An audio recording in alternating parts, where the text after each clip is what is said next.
Right. Well, welcome everybody. And, unusually, we've almost got enough chairs for everybody. Not quite. We've got to keep our tradition of having a packed meeting on every occasion. But I'm absolutely delighted to welcome you and our speakers today. We have a really fantastic lineup. All the founders of the new AI in Education Institute, AI Ethics in Education Institute, and we've got, I think in the audience, we've got the authors of this NESTA publication, and Joysy, of course, is the head of education for NESTA. So we've really got all the experts in terms of the application of AI in education in the room, or there will be when Sir Anthony arrives, and he is the author of the Fourth Education Revolution, which is really the text on the subject as well. And of course, we have a very strong interest in this area in terms of actually what we should be teaching in our schools and how we should be learning in our schools through this publication, which you'll probably find a number of copies. They've all probably already been filched, I should imagine, if anybody's got any sense, because actually this is rather good as a read. So do pick up a copy online if you haven't got a print version. I'm not going to say too much. It would be pretty presumptuous of me to launch into a 10-minute introduction. That's what it says I'm meant to be doing here, when we've got the speakers that we have. The only thing I should say is that there is a bit of a crossover, because I am, and I was asked to be, and I was very happy to become, the chair of the advisory board for the new AI in Education Ethics Institute, which Rose, Priya and Sir Anthony have set up, which I think is a very exciting prospect, and we're looking forward to the work that they produce. And I think, Rose, you're really right at the centre of this, aren't you? We're sharing three ways. Right. So we'll probably hear something about that.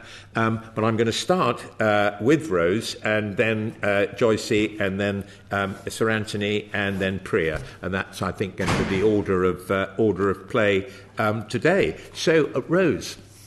I'll kick off. I was given instructions about what to speak about, so I'm going to obey them. So you might want to give yourself a little bit of an introduction. I will. Since I've wholly failed to do so. So I was asked to introduce myself for a minute, so I shall do that. So I'm Professor Rose Luckin from UCL Knowledge Lab. I teach and conduct research into the way that we can benefit most from artificial intelligence when used in education, but also how AI's prevalence in the workplace and in the world makes a difference to how our education systems need to be. I've got a degree in computer science and artificial intelligence and a PhD in cognitive science, and that means I've built AI systems and I've evaluated AI systems, but I also happen to have taught in further education schools and higher education. So I come with both the technical building and the educational experience.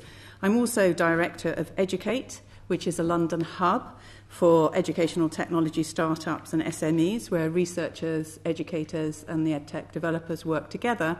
And we have a substantial number now of artificial intelligent companies. That would be completely wrong. Companies who are using artificial intelligence within their educational technology. I'm also Specialist Advisor to the House of Commons Education Select Committee Special Inquiry on the Fourth Industrial Revolution. And, as Tim said, I am co-founder with Priya and Anthony of the Ethical AI in Education Institute. And finally, I authored a book called Machine Learning and Human Intelligence, The Future of Education for the 21st Century, which reflects a lot of what I'm going to say today. So I was asked to address three questions, and they were: how can AI be used as a tool in different learning environments and across diverse subjects?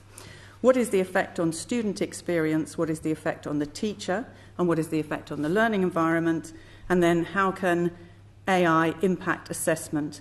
How can it help identify what students are good at and help them to excel in that? How can it help identify what skills they're not so good at and help them improve? So I'm going to briefly address those three questions.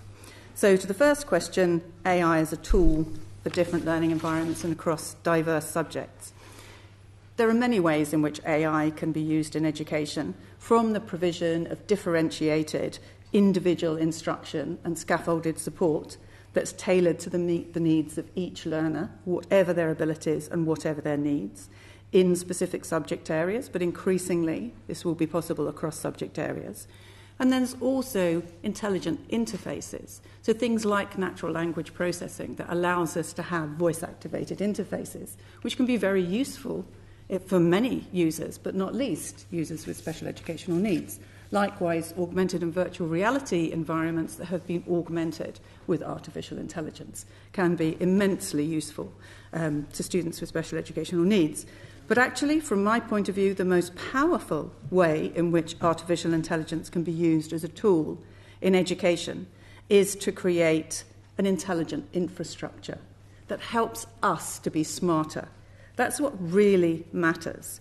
So the judicial and carefully designed collection and analysis of large-scale multimodal data that's collected as learners interact in the world can provide this intelligent infrastructure that can inform teachers and learners about the fine-grained details of the learning process. This is something we've never been able to do before.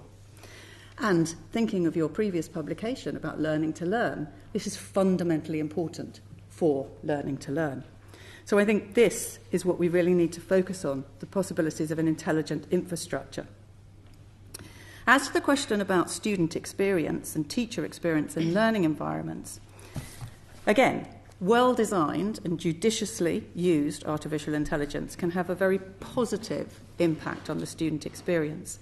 It can help students to be much better prepared for learning because they can be much better informed about their own abilities, their own needs, where their strengths and weaknesses are. And this is fundamentally important because as we enter a world where human hacking is likely to be widespread, we will need to know ourselves really well if we are going to keep one step ahead of the AI. Because make no mistake, we need to make our AI make us smarter, not dumb us down. And at the moment, there's a huge risk of the dumbing down. If we get artificial intelligence right, it should give more human interaction, more time for teachers to work with students, more time for students to work with each other, less time with the actual technology. And so the impact on teachers will be profound. As we move away from the current emphasis on a knowledge-based curriculum, because what's the point in a knowledge-based curriculum when we've got AI systems that can ace any GCSE and A-level? Complete waste of time to focus on knowledge-based curriculum. As we move to intelligence-based curriculum, we will need teachers who have advanced data literacy, because they will need to interpret the data that is produced by our intelligent infrastructure. They will need to spend time mentoring their students so the students can understand what the data is saying. They can interpret it and they can use it to improve their own learning. So the impact on teachers in terms of enormous need for continuing professional development as well as changes to initial teacher training are significant. As to the impact on the learning environment, as we see more emphasis on collaborative problem solving, on interdisciplinary teams working together, teachers working as teams to ensure that each problem is tackled from multiple perspectives, that is going to have a difference on the environment in which that learning takes place. Because we'll need teams of teachers working together. The spaces will need to be larger, but then you'll need small spaces for that one-to-one small group interaction too. I forgot to say, I was also asked to comment on how can AI impact on assessment. Well, this is really the kind of golden nugget, isn't it? Because AI-enabled continuous formative assessment, enabled by an intelligent infrastructure, would free us from the totally unnecessary high-stakes tests. Now, we may want to keep some of those high-stakes tests because we discover things we particularly value and we have a culture of having high-stakes tests, but that will be our choice because the continuous formative assessment completed by artificial intelligence will allow us to know what is being successful in our system, who is being successful. But the most important aspect of any decision about assessment is what do we assess? And at the moment, I think we assess precisely the things we can automate. So we need to decide what is valuable, what do we want our education system to produce, and then work out how we assess that. So it means assessing student progress through a blend of continuous formative assessment, portfolio production, self-presentation of evidence each student values from the data that has been analysed from their learning progress through the intelligent infrastructure that they have understood and they feel is valuable. The final question I was asked to address was, what should the government do? Well, in 2 minutes, what should the government do? What are my recommendations? Okay, I've got 3 recommendations. First, change the way we value our education system to focus on learners. At the moment, our assessment focuses on schools who compete in fairly pointless ways through league tables. We need to shift the focus to attention on learners. And we need to move to an assessment system that values human intelligence, the human intelligence that we cannot automate. If we change what and how we assess learners, then all the other changes will be able to follow. But we always treasure what we measure, so we have to alter what we measure.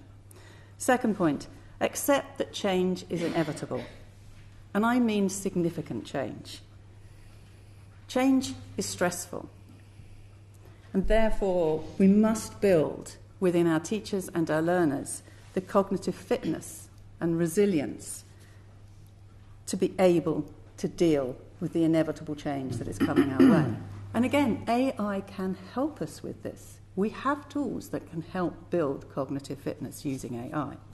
But we must give it a proper place within the curriculum. And finally, and you won't be surprised by this one, we need to address the enormous and specifically educational ethical implications before it's too late.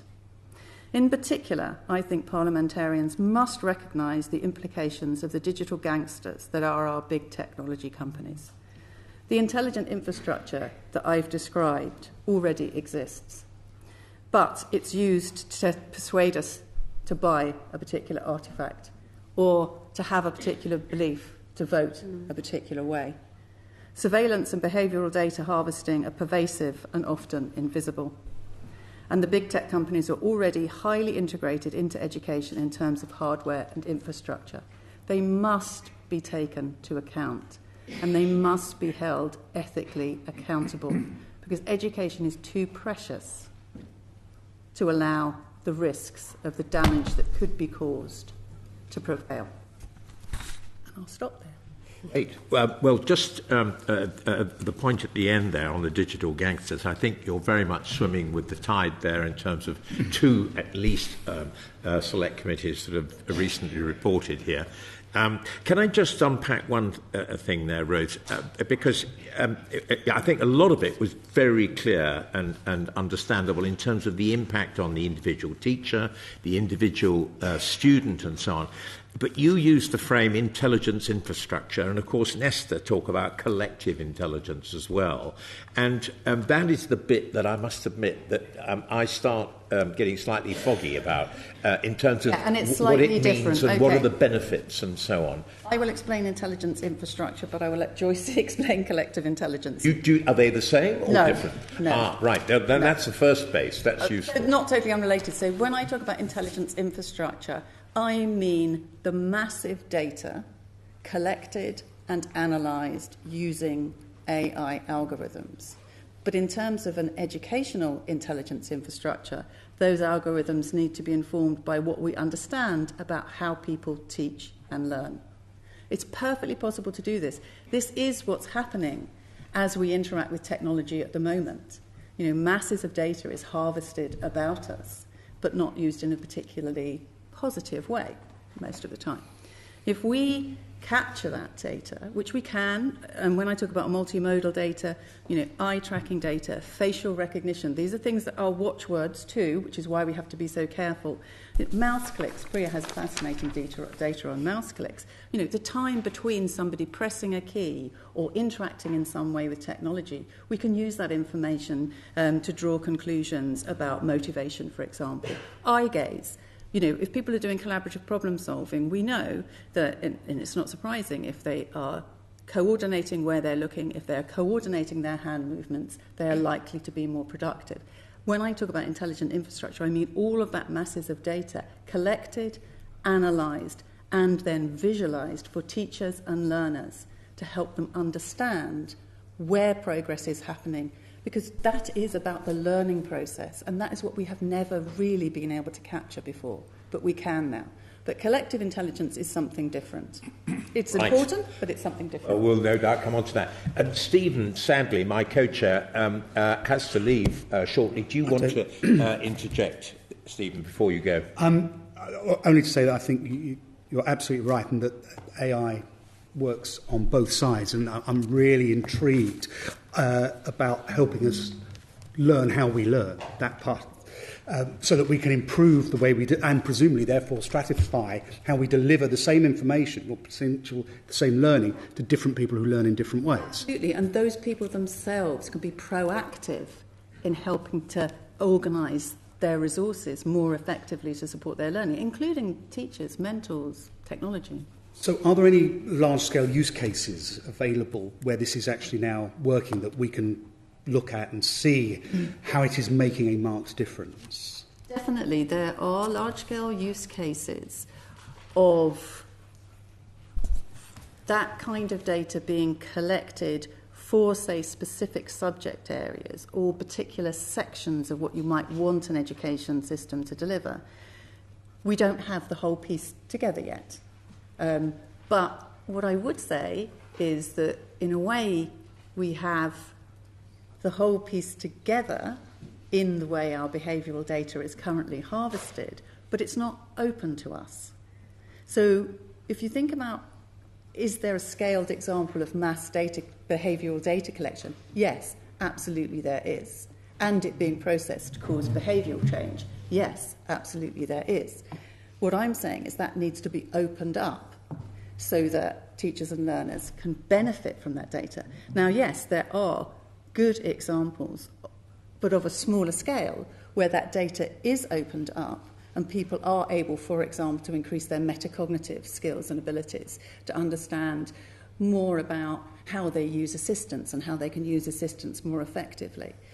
But no, there is no big joined up. Do you understand what I mean? I do, yeah. So, the parts all there, but no one's put it all together yet in one big so we've got example. the bits. Yeah. Okay, thank you. Great, thank you. And now over to Joysy. Thank you.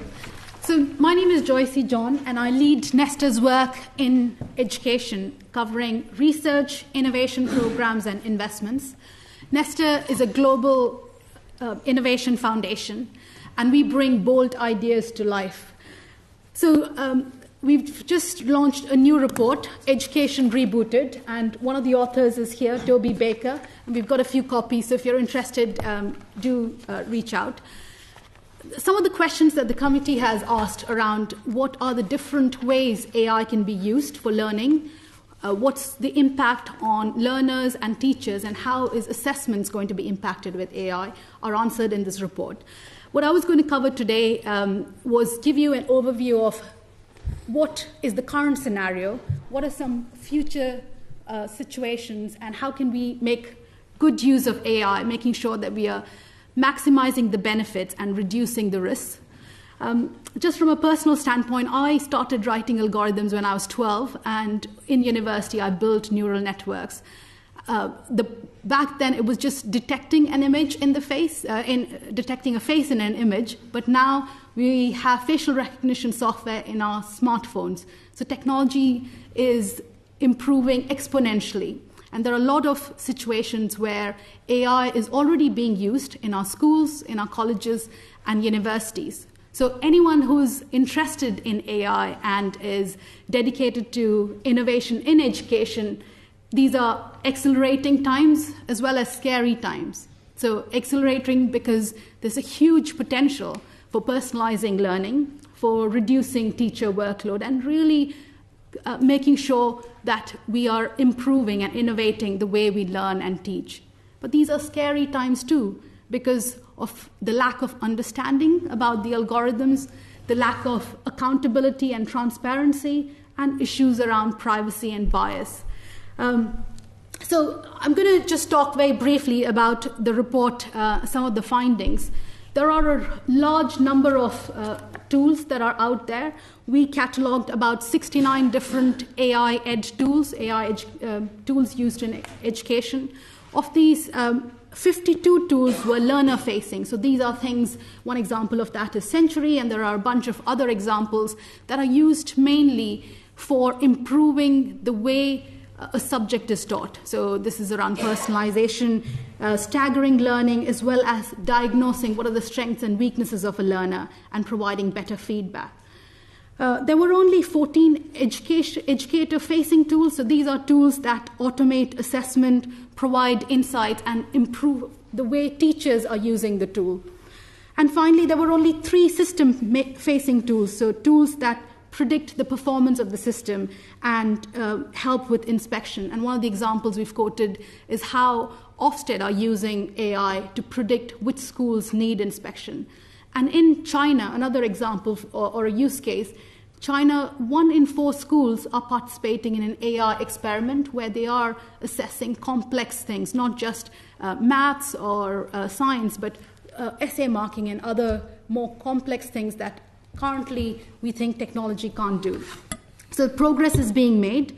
But what's the impact on teachers, learners, and what's the view of parents? So in our research, we also surveyed parents to get their view. And 61% of parents think that AI will be important by 2035, and they are very happy or fairly happy for it to be used for things like timetabling. That was about 75% of parents. 65% of parents saying they are happy to use AI for admin tasks, and for marking was another 52%. But they are concerned. They are concerned about determinism, that was 78%, privacy was 73%, lack of transparency was 78%, and accountability was 77%. So there are huge concerns, and unless and until we address those concerns, the adoption and growth of the sector is going to be at risk. Now, if we look at what is the impact on assessments, how is AI going to change assessments? It's going to change it in 2 fundamental ways. One is how we assess, but also what we assess. So if you think about how we assess, currently there are high-stake exams, and AI with formative assessment, constant assessment, we can move away from this model of high-pressure exams and really use assessments to help people understand their strengths and really make sure that the content that is being delivered is based on their current levels. In terms of what is being assessed, there are some case studies. For example, rather than just looking at a very narrow definition of assessing the knowledge that a student has, we can assess skills as well as aptitudes across a large number of students. So one example of that is EduLi, a tool being piloted in the higher education sector. It uses AI to assess skills like critical thinking, problem solving, and communication. And these are some of the skills based on the analysis that NESTA has done. These are the skills that are going to be in increasing demand. So with AI, we can change both the how as well as the what of assessments. And the key thing to remember is that it's about ensuring that we are empowering people rather than controlling them.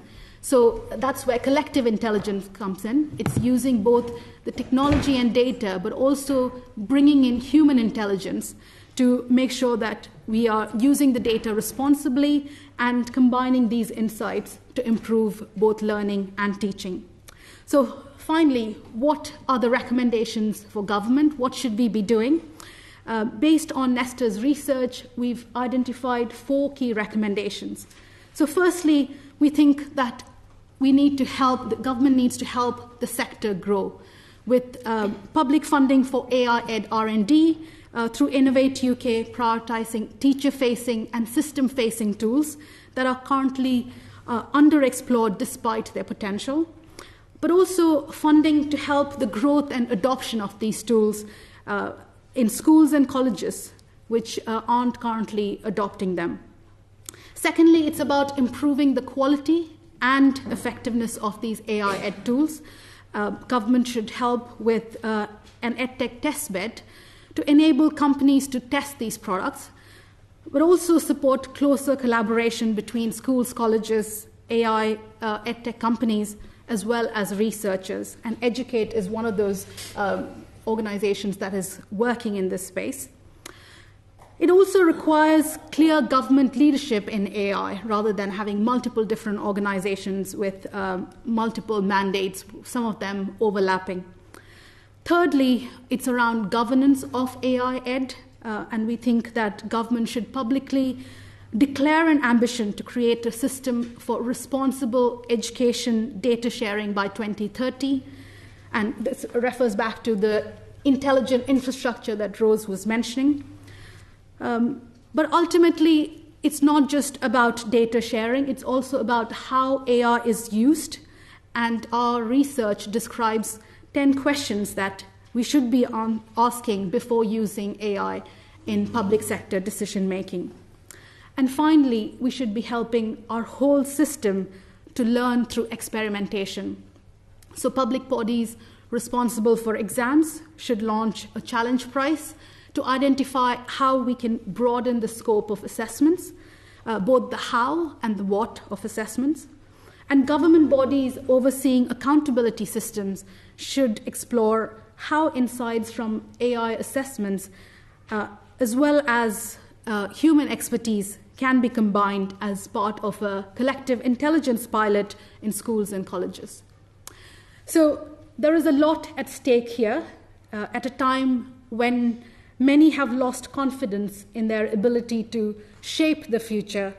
It is more important than ever that we must approach this area with optimism, strong government leadership, and with eyes wide open to the benefits and risks that AI presents, so that we can make a real difference for the teachers, learners, and the education system itself.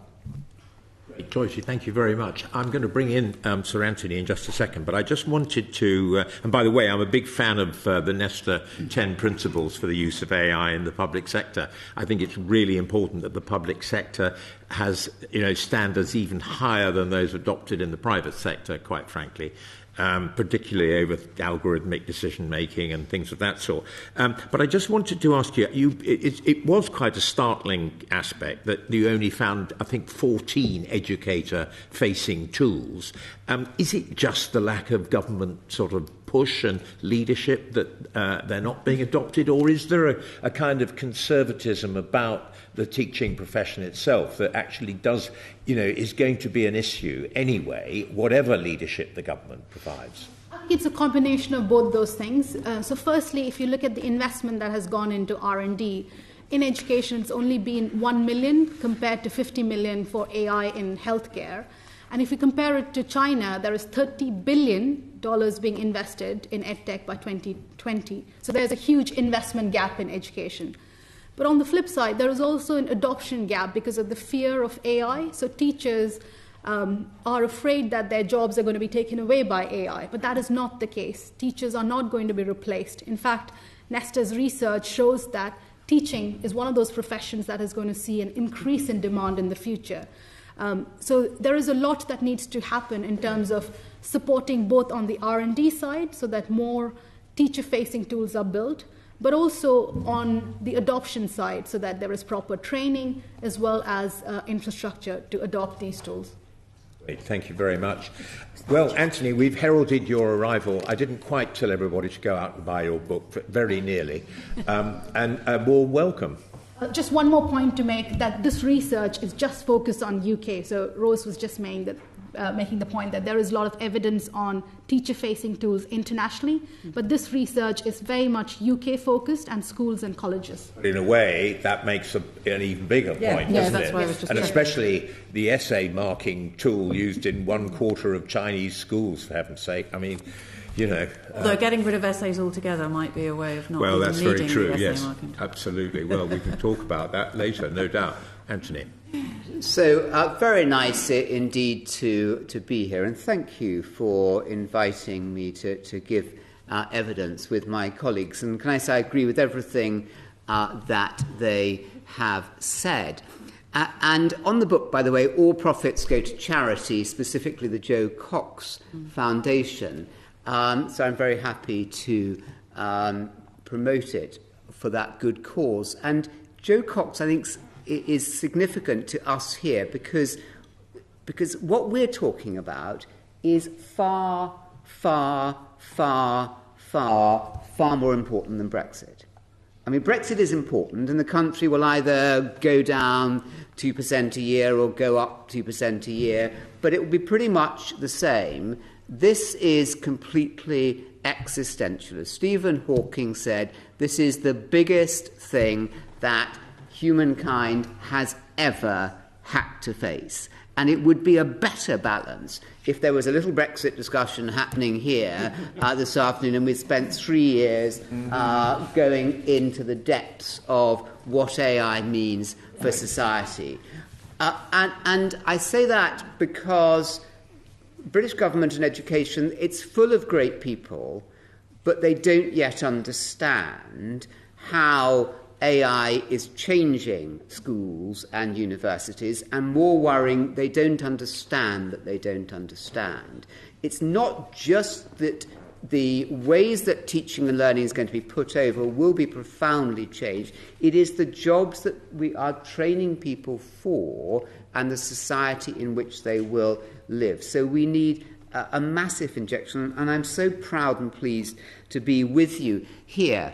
Look, I do feel a slight fraud. I listen to my three colleagues here, and they absolutely are imbued with technology, digitalisation to their fingertips. I am a complete fraud. I just do education.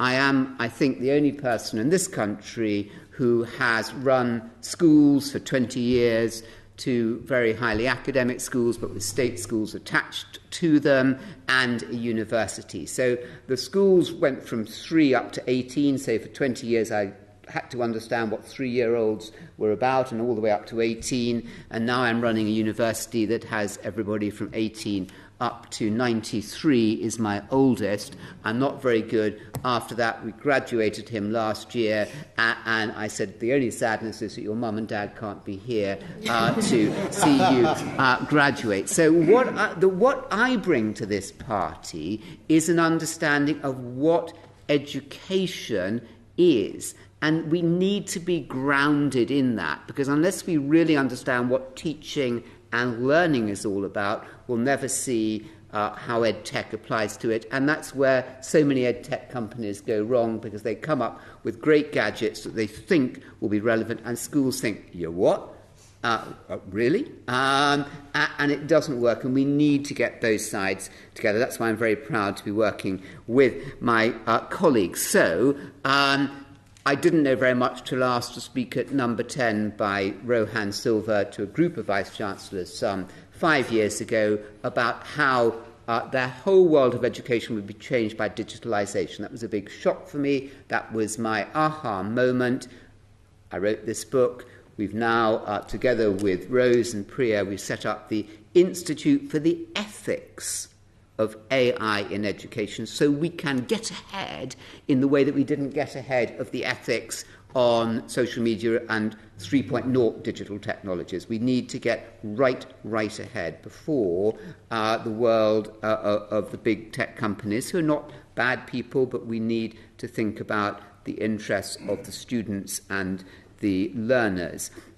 We've also got, at my university, called the University of Buckingham, working with a body called JISC, we are starting in 18 months the first totally taught 4.0 technology taught undergraduate degree and a postgraduate degree. They're going to be residential, and the bargain is that it has to be at least as good as having human teachers. And it's going to test the frontiers of the 4.0 technology, and where does human beings begin and end. I agree with Joysy. There'll be more, I think, teachers and teaching assistants in 25 years' time, and we'll have much better teaching. And the blend between the human and the machine deeply needs to be probed. It is in a wonderful book by Maggie Savin-Baden, who's over there, and David Burden called Virtual Humans. We need to understand better what it means to be intelligent, what it means to be human, and what it means to be educated. And this technology is forcing us to do it. So in the book, I looked at how the traditional 3.0 technologies, despite wonderful efforts of teachers, leaders, the world over, never conquered the 5 enduring problems with the 3.0 technology. Very quickly, 1, social mobility is in many ways going backwards, not forwards under 3.0 technologies. 2, one size fits all. Everybody has to move ahead at the same rate, in the same way. 3, teacher workload, discouraging many teachers, a third up to a half leaving the profession within 7 years. Teacher workload was never conquered by that 3.0 technology. 4, mental health, now speaking as a university vice-chancellor, at epidemic proportions, contributed by the obsession with exams at all costs under the 3.0 technology as the only validator of the worth of a student, a teacher, a school. Exams are very important, but they're not all important. That was our mistake. And 5th, rather than educating, you all know, many education secretaries the world over don't, but the word means to lead out. That's what education means. But so much of education narrows people down, and the 3.0 technologies was a narrowing experience of people's aptitudes. So the new technology, drawing to a close, operates on all 5 levels. Now, wherever you studied, whatever level in your lives, you would have had 5 distinct processes, and AI will contribute massively to all 5 of these levels. This is what teaching and learning does. Firstly, it is about the selection of appropriate material to optimize learning. As a classroom teacher, that's what kept me up in the evening, working all weekend to get the best possible material to enrich the students in a class of 20 or 30. Secondly, it is about the organisation of the learning space. Look how this room's organised here. And the time available to optimise learning. That's the second thing that teachers do. Thirdly, it is about the presentation of the material in a way to entice and encourage optimal and differentiated learning by each student. Fourthly, it is about the assessment and the feedback so that this is how we learn. We learn by making mistakes. We didn't quite get that right. We come back, we check our knowledge, we apply the knowledge in different situations. We can get it in this sense but not another. And finally, what teaching and learning is about is understanding what the next stage is. When are you ready to move on to the next stage of learning? When is the knowledge? When are the skills secure? When is the development secure? And the technology will do all of that. So I think that we have to get ahead. I think that Britain has, post-Brexit, or not, a unique opportunity to lead in this, because now there is much more conversation between our brilliant world leaders in AI and 4.0 technologies and stunning tech companies and educators. The best exemplars at the moment are not in the UK, which is why we are doing a big study starting next year on what works, what really is working. But the examples, I talk about them in the book, the Summit Public Schools in the US, the Out Schools, the Khan Lab Schools in the US are doing all those 5 things that I spoke about. And because the learning is individuated and so much more efficient, and rather than spending 85% of the day in lessons where many children's attention is wandering, to have one-on-one learning means you can do in 25% of the school day your one-on-one learning that the children can pick up in the evening and at weekends and the holidays, on the phone, on the bus, whenever they want to. That leaves 75% of the day for group problem solving, social activities, drama, debating, sport, creative activities, communal work, volunteering. It massively enriches the sense about what it means to be human. And it is we're training people for the jobs and society. So to conclude, at the moment, we're doing a brilliant job in our schools and universities preparing our young people for the 20th century. And what we do at the moment is we are using human beings, we're using human beings to teach human beings to become more like machines. In the future, we could use machines working alongside humans to teach humans to become more fully and more deeply human. Mm-hmm. Thank you very much, Anthony. You're an amazing advocate, but let me ask you the sort of $64,000 question, really, which is, and we touched on this the other day. How receptive to your kind of 4.0 education agenda is our beloved Department for Education? Well, you operate at very high levels. You're in and out of Downing Street and the department. I mean, do you think there is an understanding of the way forward, that this is the potential that can be followed? Well, I think that the DFE want to see clear evidence about what works. And we're right in education. A lot of education policy since 1900 has been determined more by political whim and gut feeling and hunch than by evidence. They very rightly want to see more evidence for public funds and what works well. So I think that we can help them by finding more evidence, and it will be a phasing in process. I think teachers naturally, many are very tired, particularly in March, and the idea of embracing new technology is frightening and bewildering for them, the same as heads. I think we have to find ways whereby it isn't a problem for them, but it's a solving of a problem. It's not a burden for the students, it's a delight for the students. And so I think that the onus is very much on us and everybody else in the room to help the department that is full of good people and to try and understand what works best, where it does, and then incrementally, evolutionarily move towards this new world. Because at the moment, we're stuck. CBI, other employers are saying, sorry, skills coming out of schools and universities, not really what we want. So I don't think we have a luxury of waiting very long. We need to find more evidence of what works. We've got to excite the profession to in a sense, do that with the department. Well, I think so, yeah. Thank you. Well, Priya, you're at the sharp end of all this. Thank you. I'm Priya Lakhani, I'm the founder and chief exec of Century Tech. So we're a technology company that develops artificial intelligence, neuroscience, learning science technology.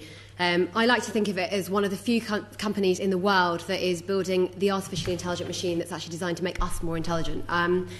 I have a really nice, beautiful speech that answers all the questions that Nikki asked me to focus on, but after Sir Anthony, how could I read a speech to you? I'll give it to Nikki and we can just publish it, and it reads very nicely. But instead, rather than just reiterate actually what my colleagues here have said, because I think we're in general agreement, I'm just going to follow on from it.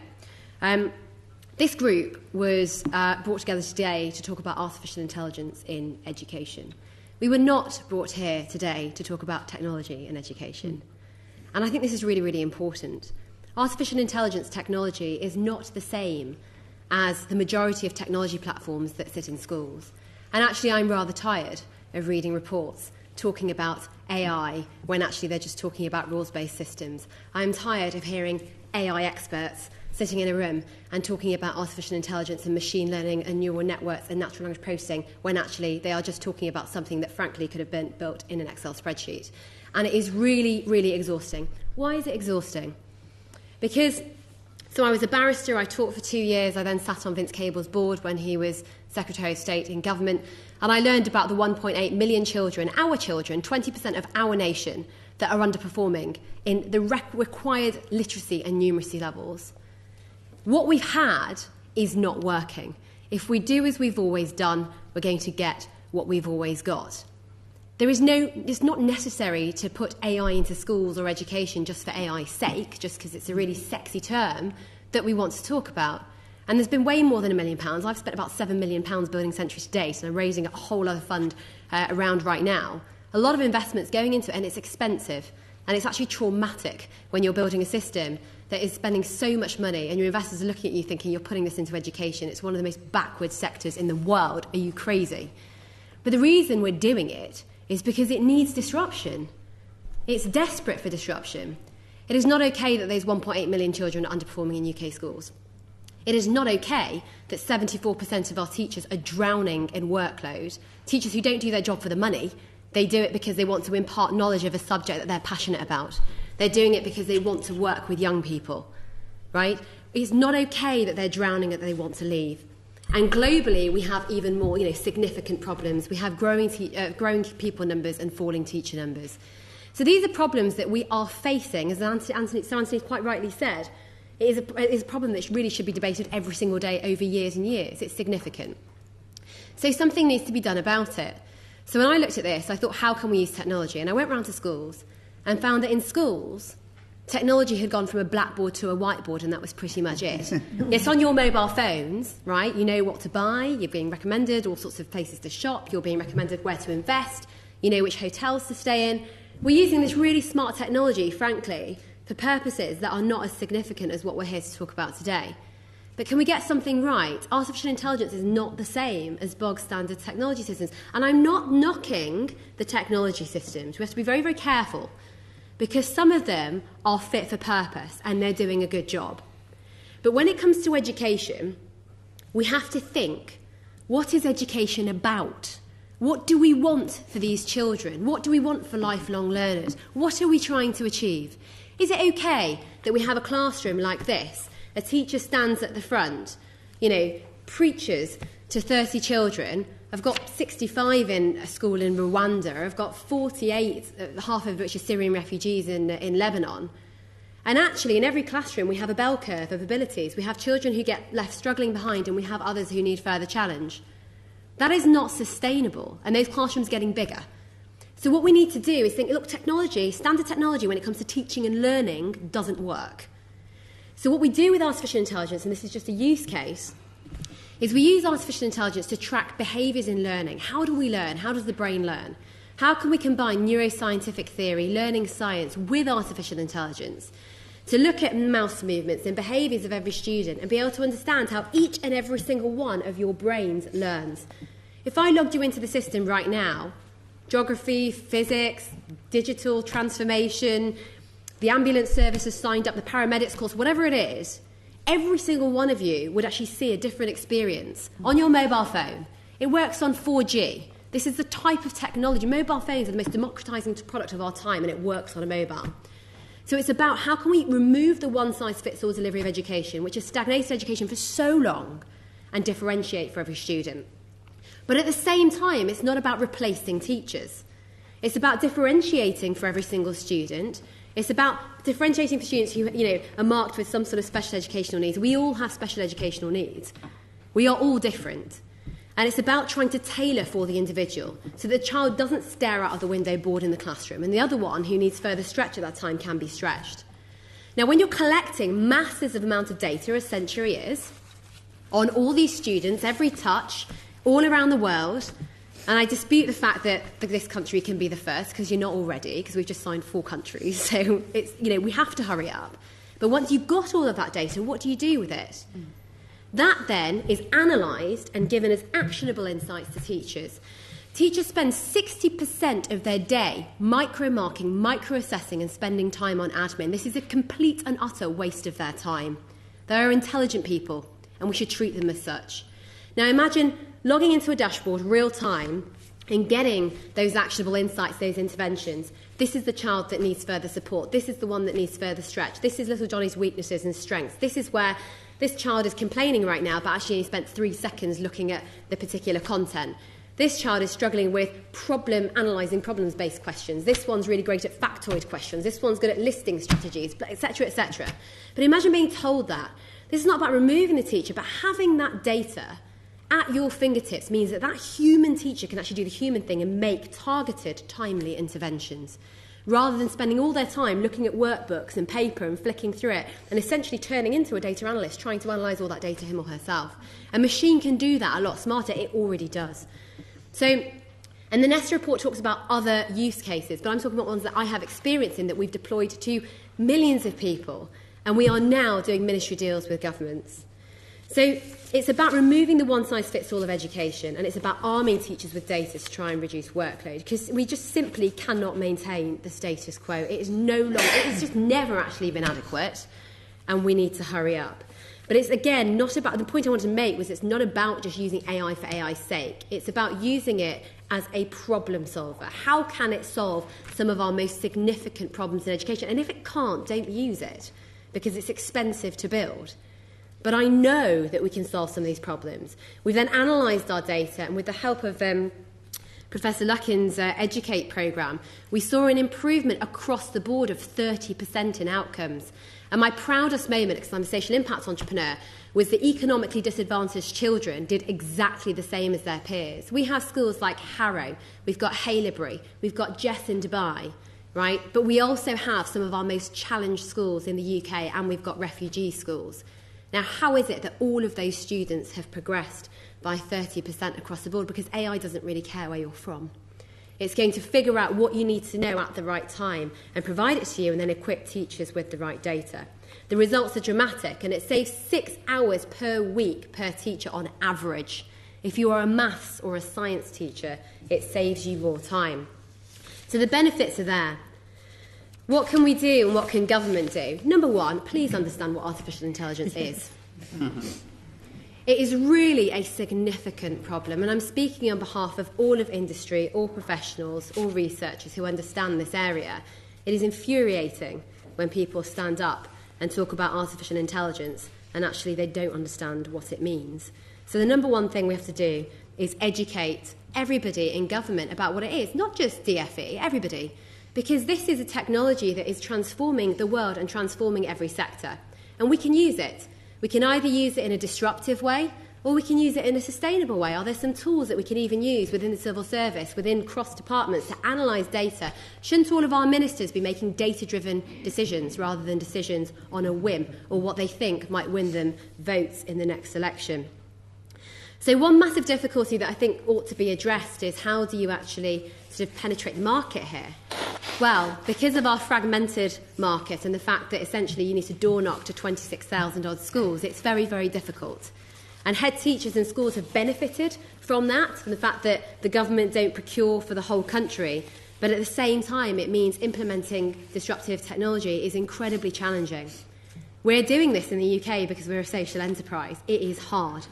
Right? If you want actually a technology company to grow, technology companies have pivoted away from the UK. There's plenty of data to show you that technology, I'm not talking about AI now, generally tech companies move away from the UK and go to the US, where they find quicker traction. And the reason, the question that you asked about why are there not many educator tools, it's just because this is expensive. It's not funded well enough. Right? There's not enough venture capital putting money into education, because if you can put money into a fintech company and flip it in 3 to 5 years and exit, why on earth would you want to spend that money in education and take 20 years to get your money out? This is hard. And there needs to be more social impact funds focused on these areas, right? Government needs to help these funds focus on education and healthcare, because essentially you need patient capital to build these types of enterprises. I wish I could have built Century as a charity, but how could I? With my burn rate, salary rates, the type of people I've got to hire, there is no way I could raise the money that I need to raise for Century as a charity. So I'm just being straight with you about the fact that AI, I'm talking about AI, is expensive. If I wanted to build a web app, you know, it would have been essentially a lot simpler, but I would have had not as much impact as I have to date. I think that we're fortunate, last comments, to have an education secretary who's actually open to the role of technology, and I really do appreciate that. But I also think the DFE have an EdTech team that is really forward-thinking. So these people that I've just had the pleasure to deal with, like Alex Waters and Sophia Costa, we need to actually prop these people up. They understand what they're talking about. We need to help them. As the government changes, I just hope they manage to stay in their roles and they continue the good work that they're doing. The government should fund trials of AI in schools, right? Because the thing is, they're risk-averse, right? They're sceptics, fair enough. But they also say we can't afford it. Every time on Twitter, on social media, you see anyone talk about anything, you get head teachers saying, I can't afford it. What about the funding crisis? This is actually what's on their mind. I asked head teachers, what's stopping you, because I've got hundreds, right, using Century in this country, what's stopping you sleeping at night? And it's always funding or Ofsted, right? It's those two things. So even though technology could be amazing for them, it's not really in their top 10 list of priorities to be thinking about, yet we think, okay, it could be really transformative. It's about trying to work with people who are incredibly stressed dealing with other issues. I also think that government should follow in the steps of the United Arab Emirates, and we should appoint a Minister for Artificial Intelligence. They are the only country that has appointed a Minister for Artificial Intelligence. It is an absolute shock and a shame that we haven't followed suit. And also we need someone from industry. We don't want I don't want to say anything actually about politics in here, but we want someone from industry. We want an expert. The Ministry of AI's role in the UAE is to work across government departments to ensure that they are enabling everybody, and I think that that's what we need to do. So post-Brexit, we need to ensure that we are competitive, right? We were always talking about how Britain is great, technology is great, I go on all those trade missions, it's wonderful. Well, we need to throw some weight behind these sectors, and education's a huge opportunity. We're doing really, really well. Century's doing well, being built in London. But all of these businesses that are looking at this disruptive, expensive technology need some help. So we can transform education. We are transforming education. If you think AI is the future of education, you are wrong, because it is the now. It is being used everywhere. But we need to think about what are the challenges in terms of penetrating the market? What are the challenges in getting this technology across to our kids here? And essentially, how are they disruptive? Are they hacks? How can we get this technology in front of everybody so that we don't create a digital divide? We don't have just the richest independent schools using this technology and actually the poorest, most challenging schools struggling, and that we create some sort of digital inclusion. I have a far better speech than this, and I will give it to Nikki. But thank you very much for listening. Thank you. Great. Thank you very much, Priya. It's great to have your passion and commitment. And I'm going to bring in the parliamentarians next, but I just want to one question to you, just to be absolutely clear. You are able, through Century, at this moment, to deliver the kind of personalised education that you were talking about? I can log you in right now. Yes. Right. And it is truly artificial intelligence. So it's been developed over the last 5 years. And about 2.5 years ago, the machine learning started going wild, started learning. And it's truly exciting to... I think the crux of what's the difference and what it does is imagine not just knowing if a student is struggling, we know why. So, for example, there's a boy from a school in Wigan who's struggling in an area in physics, and the machine said, you need to understand how to calculate equations in maths, and here you go. And it presented exactly that content to him. And what I worry about, I don't worry about it because I love the fact that we've got these partnerships, but, you know, British through and through, and having developed this here, we were offered blank cheques in Silicon Valley and we didn't move because I said, no, you know, we want to build this here. I'm a social impact entrepreneur. And this all came out of being on Vince's board for 4 years during the coalition government. But, you know, this is going into every single school in Flanders in Belgium this year, right? I have 3 countries in the Middle East. We've got one in the Far East. So we're going to be everywhere but here. And so we've got schools here, but there are 26,000 schools. And this is really, really hard. So that's the biggest challenge. But today, if I logged you in, it would learn how you learn. It would learn your knowledge, your skills, your gaps in knowledge, your gaps in skills, your pace of learning, your focus levels, your difficulty levels, your emotions, your preferences, and when something goes from your short-term to long-term memory in under 9 minutes. I should be logging in at 7:30. Great, thank you, Priya. Now, we've got questions from our parliamentarians. Mark? And then Robin? Yep. Well, given the breadth and the depth of what we've had from the 4 speakers, I found it difficult to put my questions together in a very meaningful way, but I've got a few points that I'd like to raise from the speakers. Firstly, Jyoti talked about this will have an impact on the number of teachers. Well, from Sir Anthony's presentation afterwards, he agreed that it wouldn't have an impact on the number of speakers, but then went on to talk about the way in which they're producing courses, both undergrad courses and postgrad courses, that are technology-led and not involving teachers particularly. So in the longer term, I do get concerned in the same way that people thought computers originally couldn't be the great chess masters. Now they can beat the chess masters. Is it just a matter of time that before teachers' jobs are replaced. And I understand there'll always be new jobs around teaching that raise a level and bring a type of expertise that wasn't there previously. But I think we've had examples of that in the past. Jyoti mentioned as well a survey of parents. Did they have concerns about their kids being taught by and through AI? And then Sir Anthony as well mentioned afterwards that Stephen Hawking had concerns, ethical and moral concerns about that. How much did the parents understand about AI, and were they in any way concerned about the ethical and moral issues surrounding the use of AI? And finally, on Priya's presentation, I thought it was excellent. By the way, before I was an MP, I was a computer scientist at the University of Manchester, and I did, in the very late 80s, some work around the use of expert systems to place cells on computer silicon chips. It's very much further on now, very much faster processor speeds and memories, and we've moved on generations from. Could have done so much better carrying on. There's a lot of my constituents would say the same, I'm sure. So I do have a reasonable understanding of the technology. It's just that it's moved on so much, and I'm very fascinated by what's going on. Thank you. Thanks, Mark. Anybody want to pick up on that? I mean, Joysy particularly, sure. I suspect. So one of your questions is, technology is growing so fast, will teachers be replaced? Because it has already, nobody thought chess could be mastered by a machine, but it did that in 1997, and we know that technology now is so advanced. I want to just bring that back to the purpose of education and why teachers aren't going away anywhere is because... You need to pay them better for a start, leaving that aside. I think the key thing is we're dealing, especially in schools, we're dealing with minors, and they can't just sit in front of a screen. So one of the examples that Sir Anthony mentioned was Summit Public Schools. In the US, there were strikes by students because they felt that too much use of screens was impacting them, and also they didn't want their teachers to go away. Because as human beings, we need that collaboration, that communication, and that guidance. So teachers are not going away, but technology can make their life easier. So some of the things that Priya mentioned around how automation of marking, of better feedback, better timetabling. So there are lots of tools like class notes, which basically looks at seating plans so that it can help with behavior management. So there are a lot of tools that can make teachers' lives easier, but you still need teachers.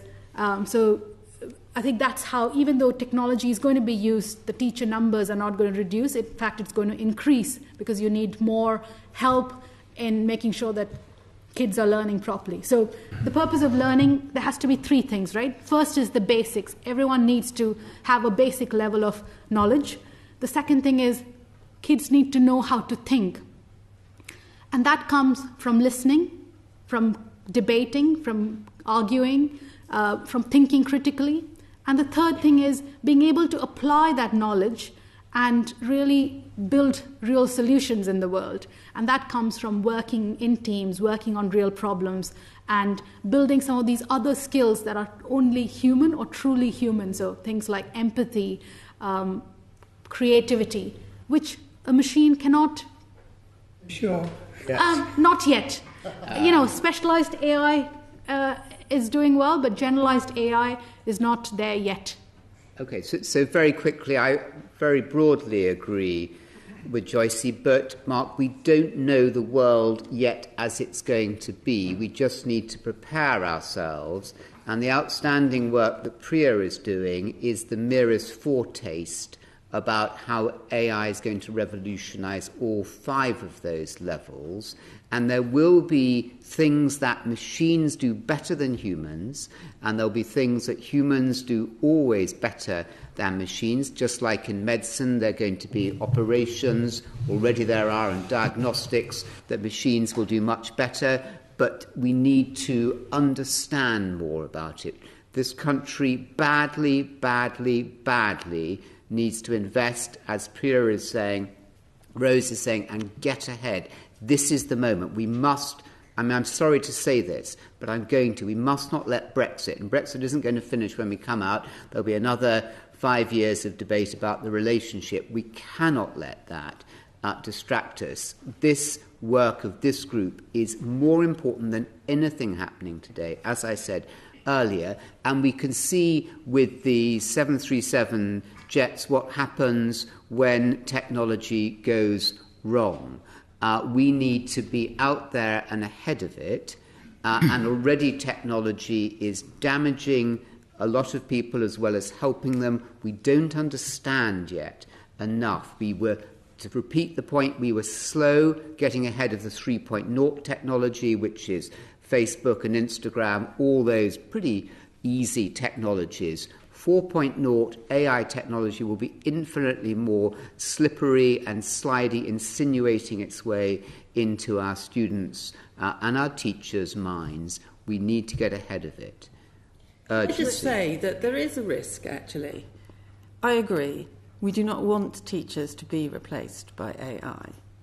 And absolutely, AI cannot do all the things a human teacher can be. But I think we've also got to be realistic. In a time of financial stricture, large tech company comes along and says, that population over there, that country, that population, don't worry, we'll provide our AI system for free. Of course, it's not for free, we all know that. Yeah. And let's just have some minders, just to make sure people behave. Now, if there's no education happening there, and you are offered that, it's hard to say no. And then that becomes something that becomes more acceptable. Now, that's not what I want. I'm saying that's a dystopian picture in my view, because, as Andrea Schleicher said to the Education Select Committee a few weeks ago, our independent schools are doing a great job here. It's the state schools that have got the problems, and the independent schools give lots more human-to-human interaction, lots more time, FaceTime, and not in the Facebook sense. But there is a realistic risk, is all I'm saying, that when you have very intelligent systems that can individualise instruction to meet the needs of children, there is a risk that that is what we give to the masses. Yeah. I just say there's a reason why we built a teaching and learning system. It would have been a lot easier if we just focused on the learning side, but we built both. And it's because the outcomes that we've seen in terms of the increases in their progress, attainment, and also just engagement, that can be achieved to an extent if you just focus on learners and learning. So this is just an application that will personalise learning. Where you get the huge increases in impact is when you provide the teachers with that data, so that adult, that expert, can make that intervention. But that's not to say that when you don't have access to teachers that this isn't a great tool to use, because there are parts of the world that we work in where there are no teachers. They're setting up mobile learning centres where all these refugees just go, and the technology's going to teach them. And they will have people walking around just saying, OK, what interventions to make? But the role is changing of the teacher, and the role will change of the teacher. Actually, the teacher will become far more the expert in their subject matter, which is actually what I would have hoped in the first place. I don't want my two kids, who are 7 and 9, to go to a school and be taught by C-3PO, right? I want them to have, it's hilarious, and that would be fun for them for a little bit. But the fact is that you want them to be taught by that subject matter expert. So you end up essentially with teachers taking that expert role in that area, that subject, whatever's been picked, right? That topic. But then you also have another role that's just suddenly been created, and it's the role of the facilitator. And the facilitator is not an expert in that particular subject, but they can go around, they can see what the technology is showing them, they can make those interventions, right? They can focus on the pastoral care of the student. How many teachers say to us, well, I'm not just a teacher, I'm a subject matter expert, I'm a psychologist today, I'm a counsellor, I'm a mother, I'm a father, because this child doesn't have everything they need at home. And actually, we want people to focus on, what they're best at. And why the reason, one example I want to give you as to why this is not the future, this is the now, is let's look at further education colleges. They are swamped and they're struggling. They have 220,000 resits for English, 220,000 resits for maths every single year, right? And I've seen psychology graduates teach advanced mathematics at GCSE in an FE college where 70 kids are sat in a room, 70 young adults, some just failed to get their level 4, which is the old C grade, and some of them completely failed. In that classroom, you've got 70 people with completely different range of abilities, and you've got a psychology graduate trying to teach them maths. So with our technology, we're in colleges, and there's a couple of really great examples like SCCB in Birmingham, BCOT, for example, where they have those rooms, and actually now the teacher turns into the facilitator, because the technology is enabling the pupils and it's enabling the teachers. So it's not about replacing. It's about what can this do better and what can't it do. Let's focus on what it can do, and let's not treat this as a magic bullet. This is only going to do what it's going to do. And then how do we get the humans to do the thing that it can't do? And what I would say very, very strongly is we are so far away. And I don't take it lightly, this point, building artificial intelligence technology. We are so far away from a system that's going to converse with a child and have that sort of degree of empathy and be able to deal with a child's crazy sort of, very innocent situation where they just say something out of the blue. And my kids come up with all sorts of weird things all day, and no machine can be programmed to deal with that. So I just think we've got to be very careful. We've got to understand by asking questions, but we must really be careful to measure what we're saying and what we're asking, because every time we talk about this like it's some sort of Armageddon or C-3PO teaching our kids, that's what gets into the media, that's what they write about, and then that's what our teachers see, and then our teachers do not give this technology a chance. We're all going to need a demo. Robin. It's on that point. Just very quickly, because I want to hear what other people say. I'm here because I, Anthony, believe what you've just said about Brexit. This is much more important long term, really important. It's really important for people in public life to try and get their heads around it. That's why I'm here. My question to all of you, I think, is coming back to what I would call a fear factor. Is there a fear factor within the educational establishment? And if so, how do we get over that? We've talked about it in other contexts, and I come back to where is the evidence that we can really put in front of people over and over again to meet the fear factor, or call it what you want, the sort of conservatism, etc., that has to be, I believe, overcome. And great. If we could just park that for the moment and think about the answer, and then Justin, do you want to just ask your question?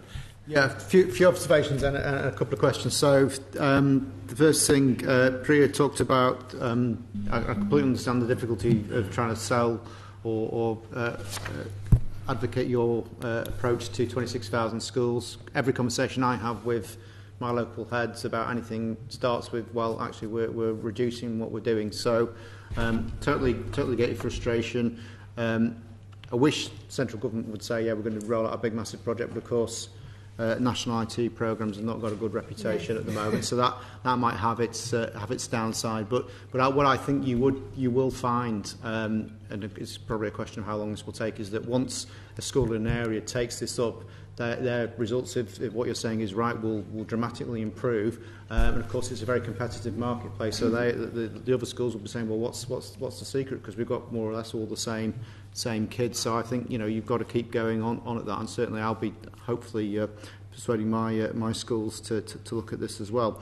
That leads me on to sort of one of the points that Anthony made, which is about social mobility. Because I've got a real concern that actually not only are some schools going to steam ahead, but actually is there a risk as well that the families of some of the pupils will be able to also take advantage of the technologies available to widen the gap that we've got at the moment, and then a sort of wider point. Joysy kind of answered it, I think, which was really what are we trying to achieve here in education. I think it's very clear from what everyone said today. We need a fundamental rethink about what the purpose of education is, and that leads me on to the sort of final question.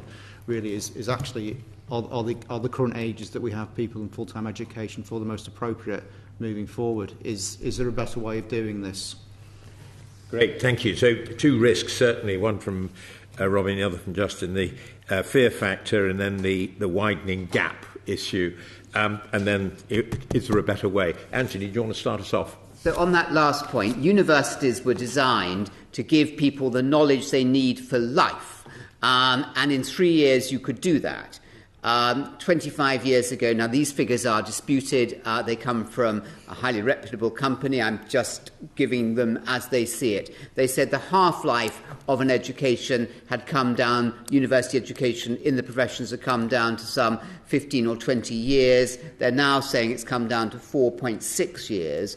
The model that we have for universities of being there between 18 and 22 is simply over. We need to root and branch, rethink our entire way of thinking in our professions, in society, so that we become lifelong learners. In response to Lord Janverin's point, yes, this is big. This is as big as global warming. Think how much time we give to global warming and how little time we're giving to AI. It could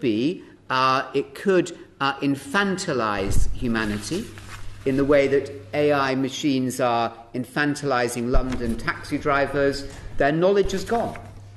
All the pride they had in learning the knowledge, bam, gone. It can happen. We need to get ahead of it, or it can be a liberation to give us the best things that we've ever had, but we need to give it, I'm going to make the point for the third time, far more serious, high-quality attention, like this APPG and everybody. They're incredibly learned people from all different walks around this room. Thank God we've got that, frankly. And the point on social mobility is that at best these machines will give I don't want to use an ARC school quality teaching to everybody, because these machines will, in time, I think quicker than Priya, but we will differ on that, will individuate onto the students very quickly. They'll know how to tease them, how to bring them back to mission, how they like to have material presented. They'll know about their learning styles and preferences, and they will, in the same way that our best teachers individuate to us, they'll individuate. And it could mean a Eton-style or a ARC-style teacher for all, including the 800 million children in the world today who are not either in school or anything that we recognise as a school.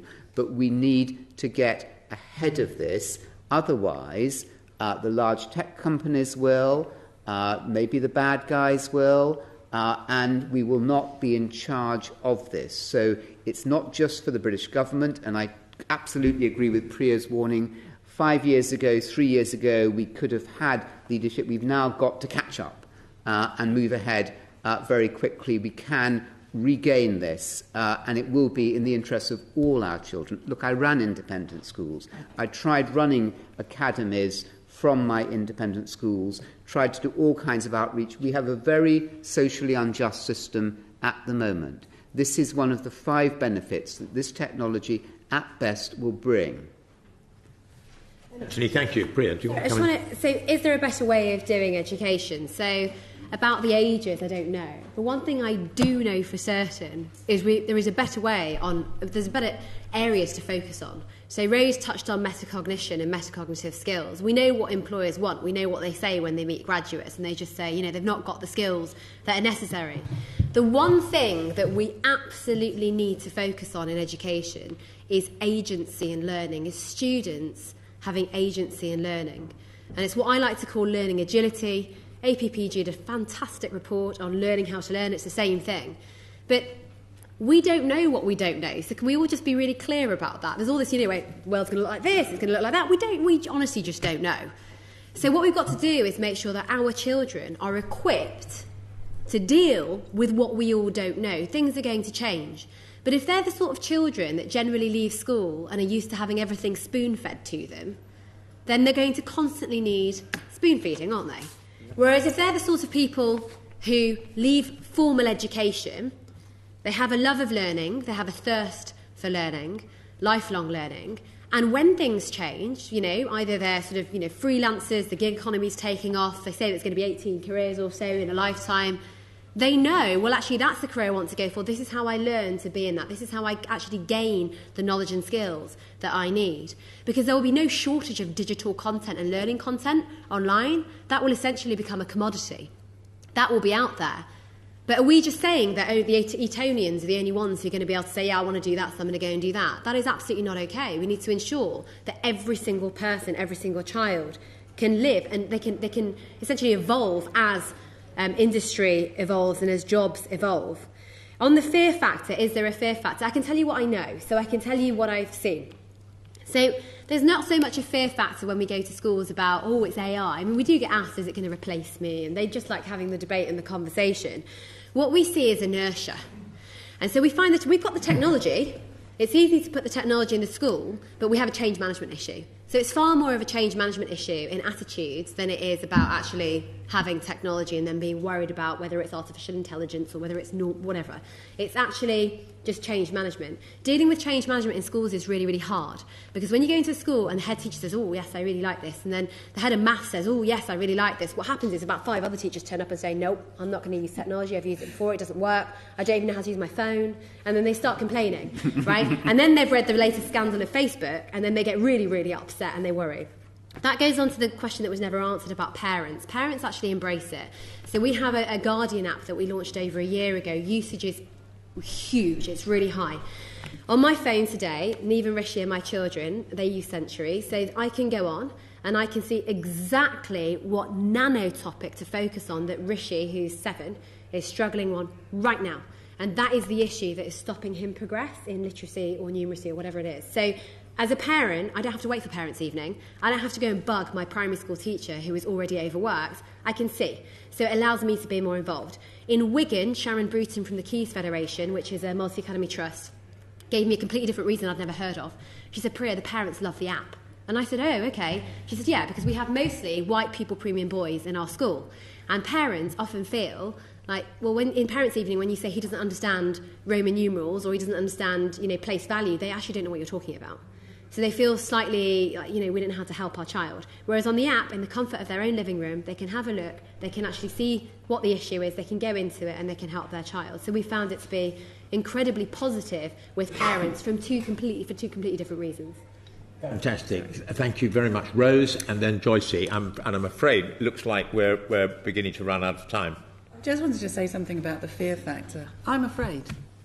I think the fear factor is real, but not perhaps the fear factor that we're talking about in terms of teachers being scared of being replaced. But I am really afraid that we are sleepwalking into a situation where our young people are not going to be prepared. Our teachers are not going to be prepared for the inevitable change that is going to happen. And that really frightens me. So I think there is an element of the fear factor that's really important that we recognise as being legitimate. But the way that I find working with teachers most productive is helping them to understand this mysterious thing called AI, helping them to see how it can help them, helping them to see what it is so it's not a mystery. And then, to be frank with you, the only way I think we will end up with really effective AI in the classroom, and to an extent you've done some of this, is actually engaging teachers in the process of designing the AI. Because teachers don't, in the main, understand AI. If they work with the developers, they get to understand the AI as well as how to use it. And hey, guess what? Most developers don't understand education, so working with the teachers and learners helps them. So it's a really virtuous circle, that partnership, and it can reduce the fear factor that I think you were really referring to, which is important. But I am afraid, and I think we do need to be afraid, because that needs to motivate us in this position to do something about it. And that made us go a bit slower, just so you know, because I have a small army of teachers in the office, and also we're a typical agile company. But to Rose's point, if you're thinking about the ethics and you're thinking about social impact, you do that. But as a development company in technology where you're burning hundreds of £1,000s a month, right, that makes you go a little bit slower because you're really thinking about learning design and learning science and pedagogy, right? So we do it, but I have to say that that's the sort of thing where most tech companies would be afraid to do that because they would just think, well, that's just going to slow me down. I just want to build an app and get it out and just get user feedback. Well, good for you. And Joysy, last words, I think. So 2 questions. One was around the fear factor and the other one around is there a better way for education? So on the fear factor, I absolutely agree. You need to have the human in the loop so the solutions are much better and they understand what the algorithm is doing. But I think there's also a more important thing, which is around the benefits. So if teachers and schools and learners see the benefit of this technology, they will be more likely to adopt it. One example is Bolton College using Ada chatbot, which is helping teachers as well as students understand and reduce their stress and just guiding them. Another example is Plymouth School of Creative Arts, where students built a piece of AI technology and used it for monitoring well-being of students and have that conversation with teachers. So technology can help, but it has to show the evidence and the benefits. And the final point around what is a better way, what does it look like? I think the first thing is, rather than starting with what technology can do for us, we should be asking what is the problem that learners and teachers face, and how can we improve their experience? So starting with the problem first. And then the second thing is having a test bed to build the evidence base for what really works when it comes to AI in education. And this is one of your answers to what is collective intelligence as well, isn't it, on the Plymouth front? I mean, it's a really interesting case study, that, I must say. And there are possibilities in terms of tracking mental health issues and well-being, as you say. But this is one of the really big issues for higher education in particular, isn't it, as well? So, well, look, I'm so sorry, everybody. This is one of those all-consuming topics, and we haven't managed to bring in more people. But I hope we've managed to unpack really some of the key issues involved in terms of what we need to move forward on and what are the barriers to doing so. We've had a fascinating evening. Thank you very much indeed to all our speakers, and I hope you'll thank them all for what was really a fantastic set of presentations. Thank you.